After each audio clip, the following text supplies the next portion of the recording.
यह महाभारत की अद्भुत कथा शुरू होती है। गुरु द्रोण द्वारा पांडु पुत्रों से उनकी शिक्षा पूरी हो जाने के बाद गुरु दक्षिणा के रूप में द्रुपद को हराकर बंदी बना अपने समक्ष लाने से, फिर पांडवों द्वारा जब द्रुपद को बंदी बनाकर लाया जाता है, तब राजा द्रुपद अपने अपमान का प्रतिशोध लेने के लिए ब्राह्मणों द्वारा एक ऐसे यज्ञ का आयोजन करवाते हैं जिससे उत्पन्न पुत्र द्वारा द्रोण का वध हो। परंतु विधि का विधान कुछ और ही था। उस यज्ञ से एक कन्या याज्ञसेनी अर्थात द्रौपदी और पुत्र धृष्टद्युम्न का जन्म हुआ। वही धृष्टद्युम्न जो महाभारत के युद्ध में गुरु द्रोण का वध किया था। इससे पहले द्रौपदी स्वयंवर में अर्जुन ने मत्स्य भेदन कर द्रौपदी को अपनी भार्या बना चुका था, परंतु समय चक्र के कारण द्रौपदी को पांचों पांडव पुत्रों को अपना पति स्वीकार करना पड़ा।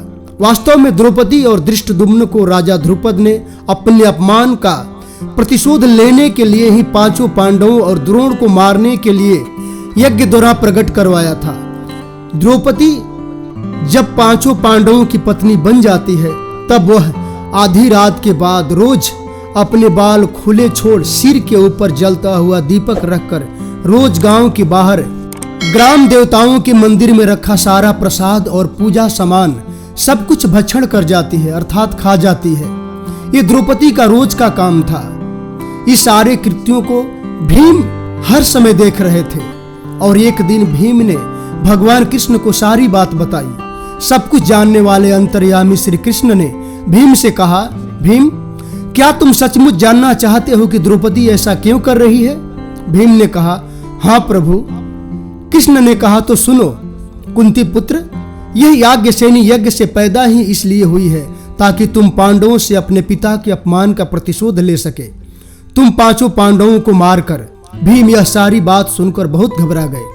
तो क्या फिर हम सबको द्रौपदी के हाथों मरना ही पड़ेगा मधुसूदन? प्रभु कुछ तो उपाय बताओ, अब हम क्या करें?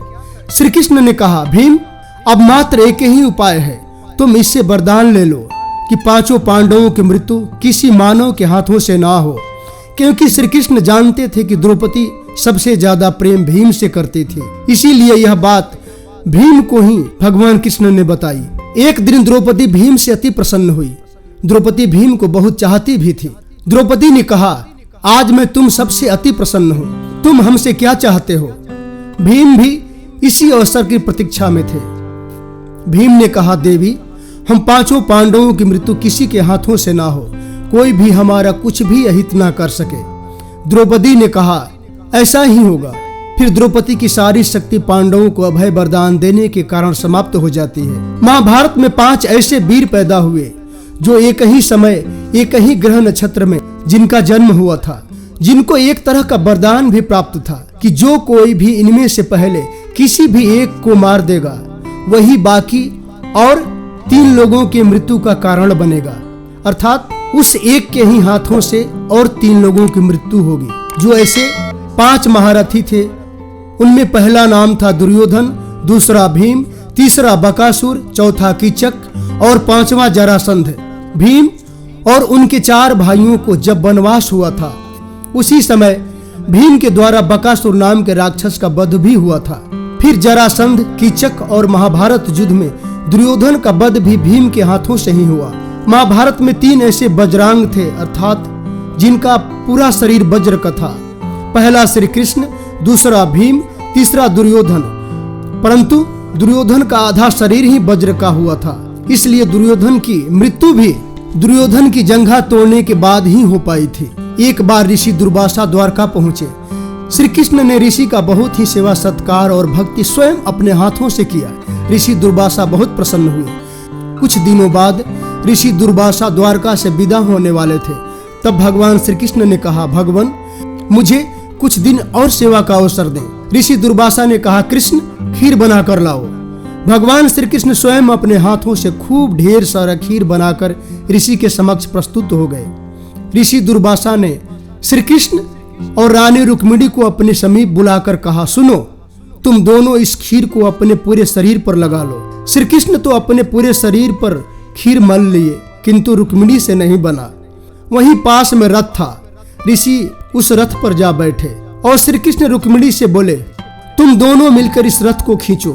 भगवान श्री कृष्ण और रुक्मिणी दोनों रथ खींचते हुए दौड़ने लगे। आगे जाकर रुक्मिणी गिर गई। फिर ऋषि दुर्वासा रथ से नीचे उतरे और श्री कृष्ण पर बहुत प्रसन्न हुए और कहने लगे, सुनो श्री कृष्ण, तुमने अपने शरीर पर जहां जहां खीर लगाया है वह तुम्हारा सारा शरीर वज्र का हो गया है, परंतु तुमने अपने पांव के तलवों में खीर नहीं लगाया है, तुम्हारी मृत्यु वहीं से होगी। और समय आने पर व्याध द्वारा भगवान श्री कृष्ण की मृत्यु पैर के तलवों में बाण लगने से ही हुई थी।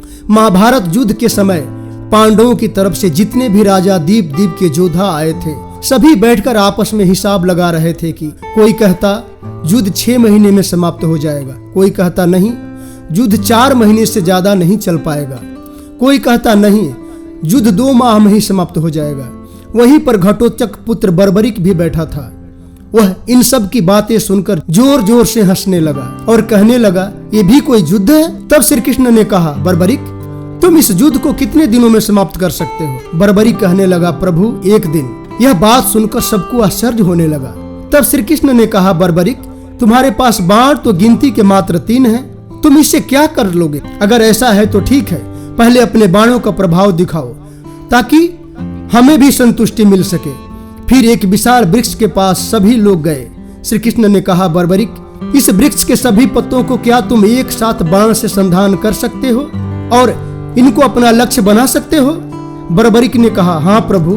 तभी समय पाकर भगवान श्री कृष्ण अपने चरण के नीचे छुपा लिए। बर्बरिक ने बाण चलाया, उस वृक्ष के सभी पत्तों में छेद हो गया। श्री कृष्ण ने अपने पैर को देखा। तब बर्बरिक कहने लगा, प्रभु आप अपने पैरों को दूर हटा लीजिए, नहीं तो मेरे बाणों का प्रभाव आपके पैरों पर भी पड़ जाएगा। तभी श्री कृष्ण ने देखा कि जिन पत्तों को वह अपने पैरों के नीचे छुपाए थे उनमें भी छेद हो गया था।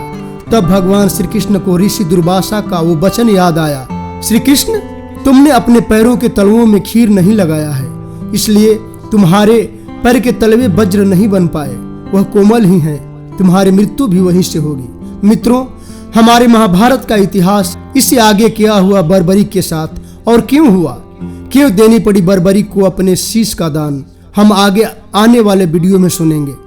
अपने महाभारत का और इतिहास और कथाएं आप सबसे आज्ञा चाहता हूं। आप सबको हृदय से बहुत बहुत धन्यवाद। आप सभी को मेरा प्रणाम।